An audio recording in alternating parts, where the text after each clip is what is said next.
Hello दोस्तों, कैसे हो आप सब। नॉर्मली हम जाने अनजाने में दूसरों को मैनिपुलेट करते हैं और दूसरे भी हमको मैनिपुलेट करते हैं। हम मैनिपुलेशन तभी अप्लाई करते हैं जब हमें कोई काम करवाना रहता है दूसरों से। लेकिन मैनिपुलेशन अप्लाई करने से पहले आपको उसमें मास्टरी करनी पड़ेगी और आपको कुछ बातों का ध्यान देना पड़ेगा। कुछ ऐसी मिस्टेक्स जो आप ना करो, नहीं तो आप अपने गोल को अचीव करना तो दूर की बात है, आप अपने टारगेट पर्सन के ट्रैप में ही ना फंस जाओ। तो 5 ऐसी मिस्टेक्स हैं जो आपको कभी नहीं करनी है। So without any delay let's start.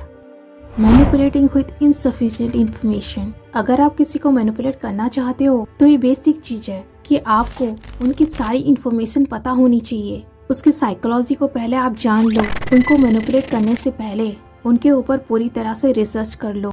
उनके लाइक्स, डिसलाइक्स, नेचर, वो गुस्सैल स्वभाव के है या नरम दिल के, इवन पार्टनर चूज करने में उनका टेस्ट कैसा है, उनका एकेडमिक बैकग्राउंड क्या है। इनसफिशिएंट इंफॉर्मेशन जो कि आधा अधूरा जानकारी कहीं आपके गोल अचीव करने के बीच एक ऑब्स्टिकल न बन जाए। जोहान लीवर रिचर्ड को मैनिपुलेट करने से पहले उसके बारे में पूरी तरह से रिसर्च कर लिया था। तभी तो उसको पता था कि उसको अल्कोहल में प्रॉब्लम है और वो एक पास्ट ट्रॉमा से गुजर रहा है। आप अपने टारगेट के बारे में जितना ज्यादा इंफॉर्मेशन कलेक्ट करोगे, आपकी मैनिपुलेशन उतनी इफेक्टिव होगी। Targeting the wrong person. Manipulation में ये फर्स्ट स्टेप है कि टारगेट आपको ट्रस्ट करता हो। अगर टारगेट आपको ट्रस्ट ना करे तो आपके लिए वो प्रॉब्लम क्रिएट कर सकता है।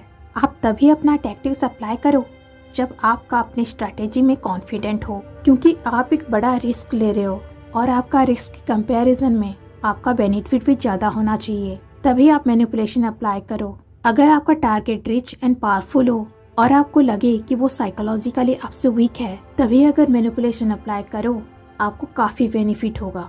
जैसे कि अगर कोई लोनली है, उसकी लाइफ में रोमांस की कमी है, तो उसको मैनिपुलेट करना आपके लिए इजी हो जाएगा, क्योंकि वो इमोशनली आपके ऊपर डिपेंडेंट हो जाएंगी। आप अपना टारगेट वैसा ही चुनो जो इजीली आपका शिकार बन पाए। Using the wrong tactics in certain situation. Manipulation में तो बहुत सारे टैक्टिक्स है, like gaslighting, love bombing, emotional manipulation. Manipulation apply करने से पहले जितना इन मैनिपुलेशन टैक्टिक्स के फंडामेंटल के ऊपर मास्टरी होनी चाहिए, उतना ही जरूरी है कि आप कौन सा टैक्टिक्स किसके ऊपर अप्लाई कर रहे हो। मतलब वो पर्टिकुलर टैक्टिक्स टारगेट के ऊपर एप्लीकेबल है या नहीं। हर किसी की पर्सनालिटी अलग है। जैसे कि एक एग्जांपल के तौर पर, अगर आप एक मेल हो तो लव बॉम्बिंग मैनिपुलेशन में भी दूसरे मेल के ऊपर काम ना करे। टारगेट अगर फीमेल हो, चाहे वो कोई भी एज की क्यों ना हो, उसके ऊपर लव बॉम्बिंग जरूर काम करेगा, क्योंकि अपोजिट जेंडर अट्रैक्ट करते हैं। फ्लैटरी मैनिपुलेशन 99% लोगों के ऊपर काम करता है, क्योंकि हर किसी का कुछ ना कुछ डिजायर होता है।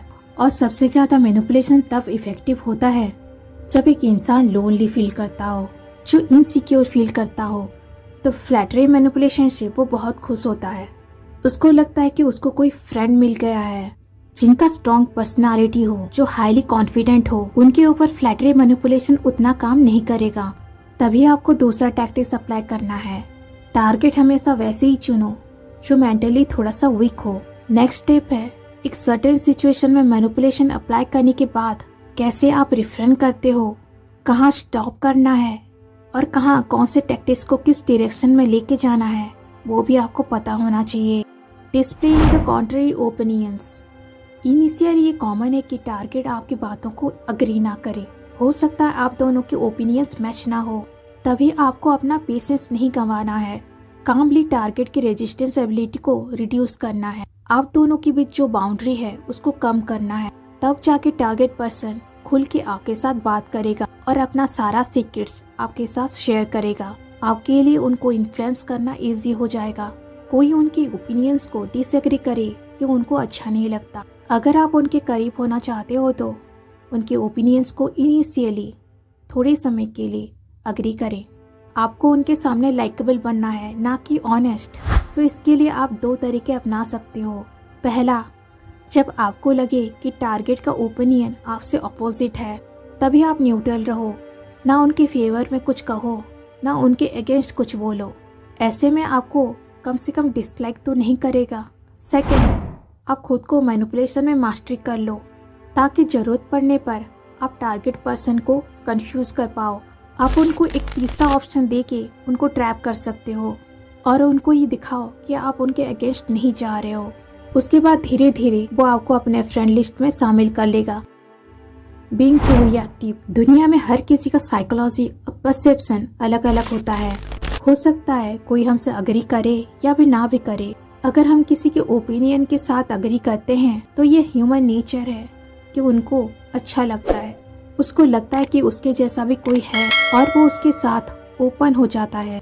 ठीक वैसे ही जब आप किसी के साथ डिसएग्री करते हो सकता है आप अग्रेसिव हो जाओ, क्योंकि वो आपके ओपिनियन को रॉन्ग प्रूव कर रहा है, जिसके आपके ईगो हर्ट हो रहा है।